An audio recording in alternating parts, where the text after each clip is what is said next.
Hey guys, it's Laura Whitmore here. I'm the owner of Strategic Test Prep. I've scored a 1550 and most recently on the October test a 1540.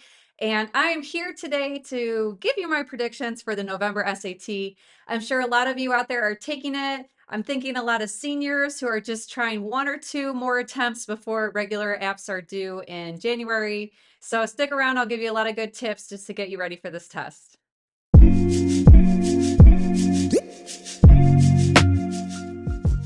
All right, so the first thing that I'm going to say before I get into the predictions is if you took the October SAT, please make sure to get the QAS report. It stands for Question and Answer Service from College Board, so you can go through the questions that you missed and find out what you did wrong. This is crucial. If you're taking the test in November and you just took the October, you don't want to repeat the same mistakes. So try to find out what went wrong, why you got a question wrong, why the right answer is correct, and then go from there. It'll make you way better and way more prepared going into the November.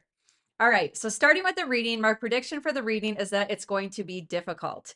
I hate to be the bearer of bad news, guys, but since this test was redesigned in 2016, the reading has gotten progressively harder year over year. So the one thing I'm thinking is the hug slug from the October SAT was a science. So my prediction will be that the hug slug for this November test, by the way, the hug slug are the two passages back to back, in case you guys didn't know that, it's going to be an old historical. So if you need some work on the old historicals, they typically are the hardest because the language is different, the writing's super eloquent, and the sentences are very long. I have an entire lesson on how to tackle the old hug slug effectively on my online course. So I'm going to link that in the description below. And also right here is a little link up above me. And so take that course if you feel like you need some extra work in it. You can go at your own pace. So even though the November test is right around the corner, you could definitely get the course done if you do like a module every couple of days. Okay, one more thing I want to say about the reading is when you're practicing and preparing to get ready for the November, make sure you do a lot of timed practices. You want to see where you're at with time, and you don't want to go into the November SAT with any surprises. So if you're running out of time and you have a whole passage left, you've got to change up your game plan. I would suggest doing the answer seeking strategy on at least the hardest passage of the five, or maybe a couple passages. I'm going to link up a video right here to show you how to do that strategy. Also, just customize your plan based on your needs. For example, I've shared this before. I don't like the science passages personally. To me, they're a little dry and technical, so they're kind of hard to follow. I like to answer seek on those passages. But I really enjoy the fiction, which is always the first passage on the reading section. So I read the fiction. And I also have a degree in psychology. So I read the social science. So you really want to play to your strengths and do what's going to work best for you. But my biggest piece of advice going into the November is whatever plan you design for yourself, stick with it. In my own experience, just taking a real test after not doing one for 5 years, I went into the October and the last passage was the science, and I panicked and I was supposed to answer seek it, but I read it. So I ended up, taking way more time, and I was so tight. I had to rush the last few questions. Honestly, guys, I got a 760, but I think it would have been higher had I stuck to my plan. So that's what I just hope that if there's any takeaway you have from today, it's stick to the plan. Make a plan, commit to it. All right, let's talk about the writing.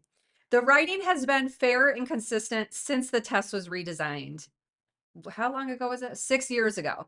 So do a bunch of writing practices. What you see is what you get. You're going to get something similar on your test with maybe some slight curveballs. So, for instance, on the October test, they asked one of the questions, it was the last one in the section, asked you to pick the starting sentence for one of the paragraphs. So they numbered all the paragraphs, and then you had to find which paragraph that topic sentence needed to go in. This is a very rare format. I don't know if that's ever specifically been tested before, maybe once or twice. So they may on this November test number paragraphs and ask you to move a paragraph instead of moving a sentence. I have seen that before in the past. Again, it's a rare question, but they kind of like to sprinkle in a little bit of things that are weird or that you don't see often on the practices to throw you off. So just be ready for that.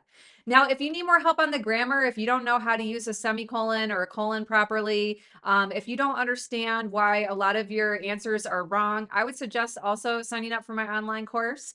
It's $100 off through December, and then it's going to go back up to full price. So click the link below in the description, and I'll walk you through the difference between a standard English convention and an expression of ideas. And I'll give you strategies for moving a sentence and, for correcting grammar to save you time. So it's definitely well worth it. I have plenty of exercises in my workbook as well that you can work through along with the modules. Highly recommended if you want to work on the writing.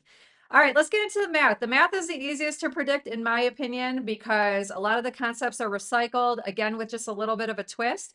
But every year they like to fold in some new stuff as well. I just did a deep dive in the October test to see what's been tested, and I made note of the things that are still consistently tested and some new stuff. So let's get into that. The first thing I'm going to say is make sure you know vertex form. So I'll put up an equation right now. In this equation, your center is going to be 5, or is not your center. Oh my God, what am I talking about? Your vertex will be 5, 10. So you're going to change the sign of the number inside the parentheses. Now, on the October test, what they did was they threw a negative outside the parentheses. All that means is that the vertex is flipping upside down. Your vertex coordinates are still going to be the same. So your vertex is going to be 5, 10. You just switch the sign of the one in the parentheses. Now, similarly, they love testing circles. So my second prediction is a circle equation is going to be on there. Know how to interpret a circle equation. I'll put up a circle equation right now. Your center in the circle equation is 5, 3.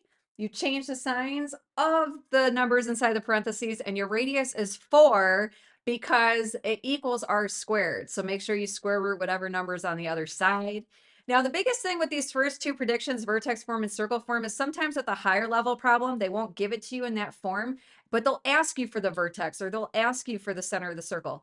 If that's the case, you need to use completing the square to get in that form. If you don't know how to complete the square, go ahead and look up a video on completing the square, take my online course, do something, ask a friend, find out how to complete the square, because those are a higher level problem and you'll want to be able to do that to get it in the right form so you can interpret it. All right, my next prediction is they are going to have a problem where they ask you to isolate a variable and get it on one side by itself. On the October test, it was something like P equals N divided by 2 plus 4. I don't know, I'm making that up. I can't remember exactly what it was.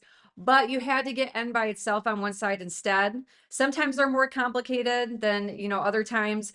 The biggest thing is if you're really strong with algebra and you know how to undo operations in the right order, then by all means, go ahead and do that. That's probably the quickest way to get it.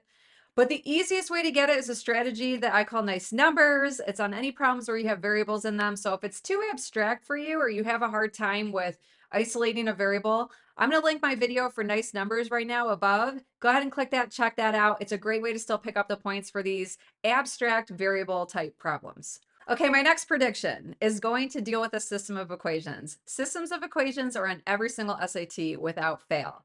The last SAT in October, they asked about a system of equations in regards to no solution situation. Because of that, I predict that on this test, they're going to ask about an infinitely many system situation. So here's what you need to know. Infinitely many, let me put up an example right now, is when one equation is just a scalar multiple of the other. So they're in proportion to each other. They're essentially exactly the same line. One is just times 2 or times 3. So if you reduce it down, it would be the same line as the other one. So just make sure if they ask you about infinitely many solutions, you find out how much bigger the one equation is than the other. In other words, find out what the scalar multiple is, and then go from there because they're exactly the same line. All right, they are big with statistics, especially in section 4. They will ask you a question about standard deviation. Standard deviation, fortunately, you can keep very simple. You don't need to get your graphing calculator out and type in all the data points using your list button or list function. Just know that if you have a set of data and the data is more spread out, the deviation is higher.